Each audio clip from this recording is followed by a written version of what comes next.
ন্যায্য আন্দোলন, অধিকার আদায়ের আন্দোলন, অধিকার চাইতে গিয়ে বুক পেতে দিল জালিমের বুলেটের সামনে। জালিমের বুলেটের আঘাত গর্জে উঠল, রক্তে রঞ্জিত হলো আমার সন্তানেরা। বিভিন্ন বিশ্ববিদ্যালয়ের প্রান্তে লাশ লুটিয়ে পড়লো, আবু সাইদের লুটিয়ে পড়লো মীর মুগ্ধরা।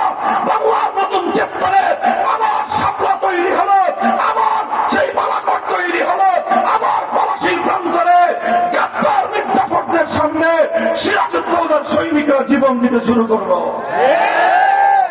সর্বশেষ নিজের ভাইদের পাশে দাঁড়ানোর জন্য বেরিয়ে আসলো কলেজ থেকে, বেরিয়ে আসলো স্কুলের কোমলমতি ছেলেমেয়েরা, বেরিয়ে আসলো আলিয়া মাদ্রাসা থেকে, বেরিয়ে আসলো বঙ্গবন্ধের মতো হযরত ঈসা আলাইহিস সালামের সাথে যোগদানকারী ইমাম মাহদীর সৈনিকদের কারখানা কওমি মাদ্রাসার সোনার সন্তানেরা।